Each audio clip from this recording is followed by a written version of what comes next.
Hey Jews, we're going to continue learning Faith and Divine Providence, a guide to Hashgachah, understanding God's supervision of the world. And we continue with Chapter 3, Providence of Humans. The Ramchal continues to briefly explain the essence of Hashgachah on humans, the only creatures who possess freedom of choice. Let's just remember that there are different levels of consciousness that God created in the world: mineral, plant, animal, speakers, that's humans, and the ability to speak is rooted here in Bina, the understanding, the higher understanding that is rooted in wisdom that's in the Torah.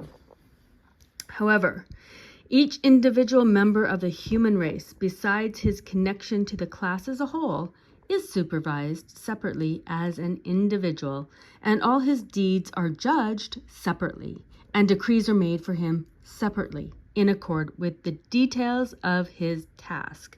That's in Mamar Ha'ikarim. Let's analyze his words. However, each individual member of the human race is different than the other creatures. Besides his connection to the class as a whole, aside from being governed by specific providence, humans are governed by general providence as well as vessels who help mankind or assist other individual people. The point will be explained later. It is supervised separately as an individual. God judges and supervises each person individually in light of his unique mission in life. Each person has his own specific task, which is unique to him, apart from his obligation to carry out the 613 mitzvot in the service of God, so that a specific area of God's glory is in creation would be revealed through him. In this way, each individual contributes his share to bring creation to perfection. God therefore supervises each individual to enable and assist him in various ways to fulfill his mission, and to reward him for doing his duty, or conversely, to bring suffering upon him in order to arouse him to fulfill his duty, or to punish him for neglecting his mission. This is man's special supervision as an individual. God therefore supervises, right? Okay, so all his deeds are judged separately. God judges each and every act separately, examining every detail of each deed, and decrees are made for him separately, meaning the decrees meted out to him are uniquely suited for him, in accord with the details of his task. These decrees are in accord with his unique mission and in accord with his deeds, whether they conformed or clashed with his task in the service of God. Because whatever happens to man, even the most minute event, is not incidental, but is made to measure for that individual and relates only to him, be it reward or be it punishment. All events are intended to mold the person and guide him to fulfill his mission. Even suffering is guidance. All this stems from the judgment and the Hashgachah pratit on the person, which is based on his needs in his avodat Hashem and in his merit. So at the end of the day, Jews, we are supposed to understand reality enough to help us now increase our spiritual or our conscious level from human, from speaker, to Israel. You have to do that. That's your mission. So Hashgachah pratit, specific providence on the individual and on each act. Based on the above, the concept of Hashgachah pratit encompasses several meanings. First, that the judgment and supervision are on the individual person as an individual who is judged and directed based on his deeds. He is thus not judged merely as part of the whole race for the sake of sustaining the whole race, unlike the animals who are judged as part of the whole class. Second, God does not judge a person based on his collective deeds, but on each detail of his deeds, and directs him accordingly for the purpose explained above. Specific and general providence for two types of people. We explained that Hashgachat klalit, general providence, is on the klal, the whole class, to sustain it. And why is the entire class needed? for the sake of the Avodat Hashem, for serving God. Thus, the purpose of Hashgachah Klalit is ultimately for the individual, that is, for the sake of the tzaddik who serves God and uses all the various parts of creation for the service of God. My teacher, his teacher, the Gaon Rav Eliyahu Dessler, defined Hashgachah thus: Hashgachah Pratit is the providence on the Eved Hashem, the worshiper of God, to give him what he needs based on his deeds. Hashgachah Klalit is the providence of the kelim, the vessels, the implements which the tzaddik needs for his work, for God. For this purpose, all of existence is to serve either directly or indirectly God. Therefore, all people, and in fact everything in creation, are somehow kelim, vessels, or frameworks for the service of God. See Michtav Mi Eliyahu, Volume 2, Strive for Truth. Thus, each time God deliberates the need for the preservation and development of a certain type of creature, he is actually judging those who serve God to determine to what extent do they need this type of creature as a vessel or tool for their service. Based on their needs, God sustains the part of that group. From this perspective, there is no significance given to any particular part of the group, namely that only this member should be a tool for the tzaddik and not the other. So just when we're talking about a tzaddik, we're literally talking about somebody who follows the Torah laws, not some magical man that will answer your prayers and you should pray to this magical tzaddik guy. It means a tzaddik is somebody who is dedicated to God and follows the Torah laws. That makes you a tzaddik. So, for example, in order to write Torah novella, you need a pen. But it makes no difference if you use this pen or the other pen. There is a need for the class or the group of pens, but not for any particular pen. So when there is a deliberation in heaven, it concerns the whole, not the part, of the class, that there be enough pens available in the world to write Torah novella. However, there is no judgment on any particular pen to determine if it should exist for the sake of writing. Similarly, servants of God need meat to eat on Shabbat, Kodesh. It is therefore necessary to have a certain amount of animals in the cattle group, but there is no need to eat the meat of any particular cow. The deliberation and the supervision is on the whole, while God maintains the parts as part of the whole. That is why this form of Hashgachah is called general providence, and as explained, not because they are only supervised superficially, but because the judgment is on the general need and totality of the class for the sake of the individual people, the servants of God. We now have learned then that Hashgachah Pratit is the supervision of the individual who worships God, since he is fulfilling the purpose of creation, to provide his needs according to that person's deeds and missions. I have two separate videos, one called Do You Have a Purpose, Believe It or Not, which talks about this, and also the purpose of creation. And I think I have a playlist called Life Purpose or something like that. So that might be helpful in understanding this if you need to fill in the gaps. Hashgachah Klalit is the supervision over the totality of each class of creatures, the vessels or tools, for the sake of an individual person in his service of God. Thus, general providence is really just a branch of specific providence. God activates everything with different goals. Let us further clarify the difference between Hashgachah Klalit and Hashgachah Pratit.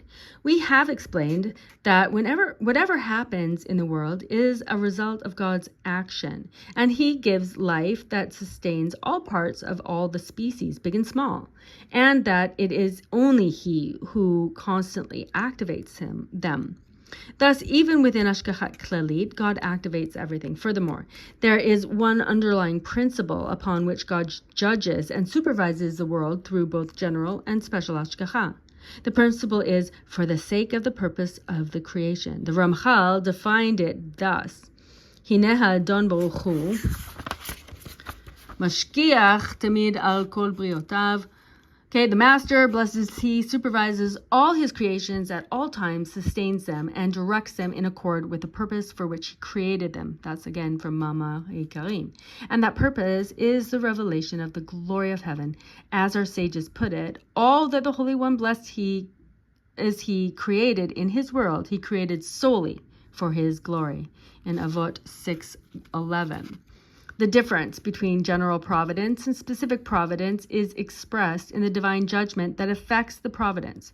The deliberation and the supervision of most creatures concern the general state of each class for the purpose and goal of that class. And each part of the whole is not judged as an independent entity because a part is not the purpose of the creation. Rather, God sustains and activates the details as part of the whole class in accord with the needs of the class and its purposes. However, the man who chooses to serve God is different.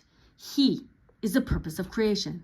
So man is judged for every detail of his deeds, and the supervision and the assistance he receives is in accord with those deeds. That is specific providence, since it is for the purpose and the benefit of the specific being, for it is for its own sake rather than as its sake, klali,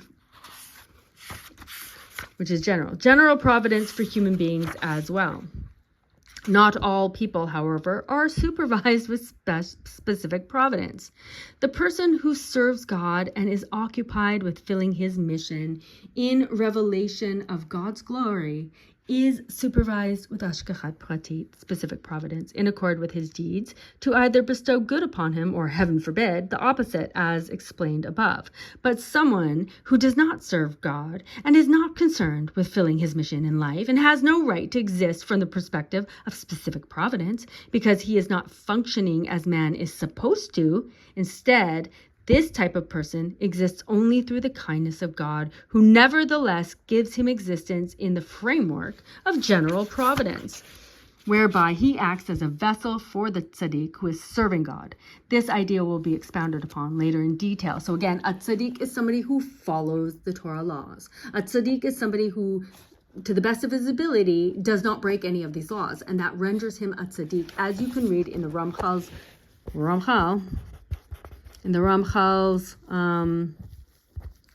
book called Mesilat Yesharim, The Pathway of the Righteous Yesharim. I always suggest you read that with the commentary of Rabbi Avigdor Miller,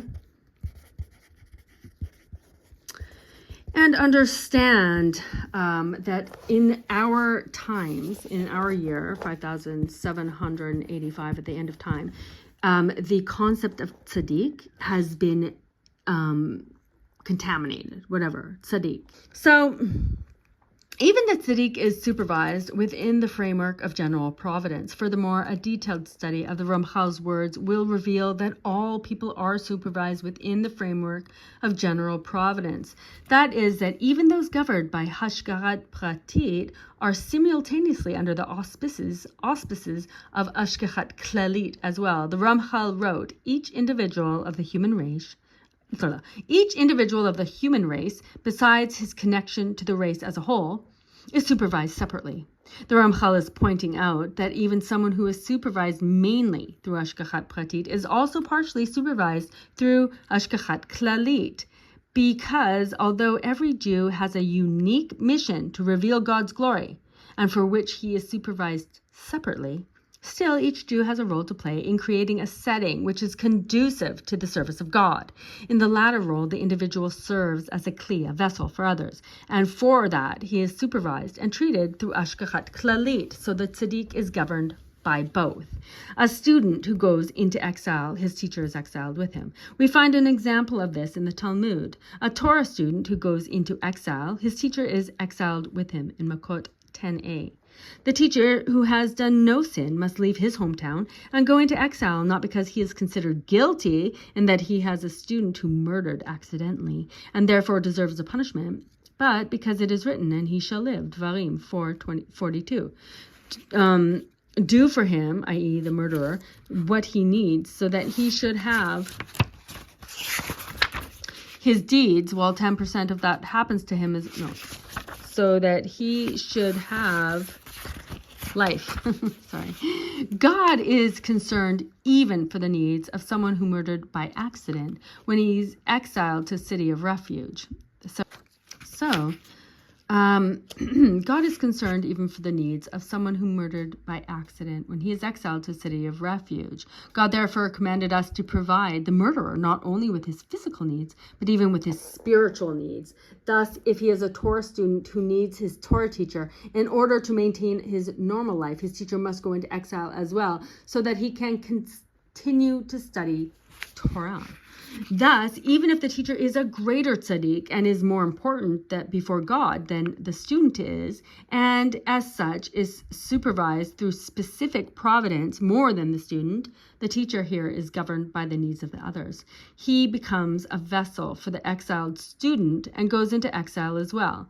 In this case, the tzaddik is not supervised through specific providence in accord with his own deeds, but through general providence as a vessel for others.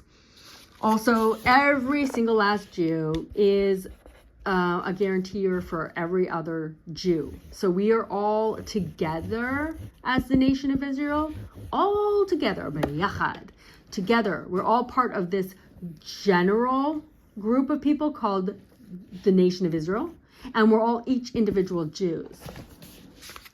So the different levels of general and specific providence for each person. Though every person is supervised with general providence, the degree of that Hashgachah varies. We'll illustrate this idea with numbers so that we can better grasp this concept. The tzaddik, who serves God faithfully, is supervised with Hashgachah pratit, meaning that God treats him in accord with his needs and deeds. 90% of what happens to this tzaddik is based on his deeds, while 10% of what happens to him is a result of the general providence in accord with what other people need of him. But there are other people whose situation is the opposite. Since they only keep a few mitzvot, they do not have enough merit to exist through their avodat Hashem alone.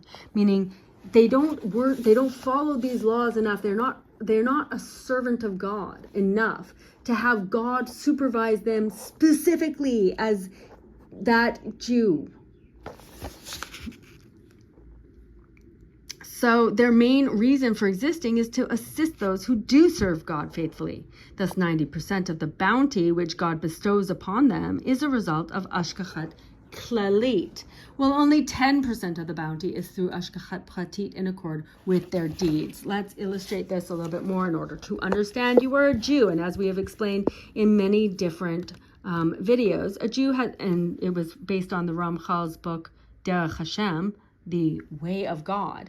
So for a Jew, we have Jew work to do, which is learning the Torah and doing. And then there's like a ton of things to do. This is practicing, basically I'm just going to put it here, like practicing Judaism.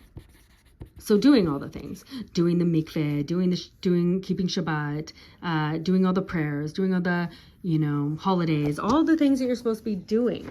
So if you were doing this and you were really considering yourself a servant of God as a Jew, your whole point now in life is to serve God, to make sure that you follow the laws and be a tzaddik, then they're saying that you would have 90% Hashgachah pratit. God is looking at you specifically, Jew, with 90% looking at you, and everything that happens to you and everything, whatever, is specifically supervised by God. And 10% is supervised by Hashgachah klalit, the general. So this is 90% specific, as you as a Jew, as an Eved Hashem, a servant of God. And 10% is basically just you as you relate to, as you're a part of the nation of Israel. Okay, or maybe your community, or maybe your whatever, okay? So the people who do not serve God at all do not have the merit to receive anything based on their deeds. From the perspective of Hashgachah pratit, they do not even have the merit to exist. Okay, so exist exclusively due to general providence, for in some way they benefit the world, and thus indirectly they also benefit the servant of God.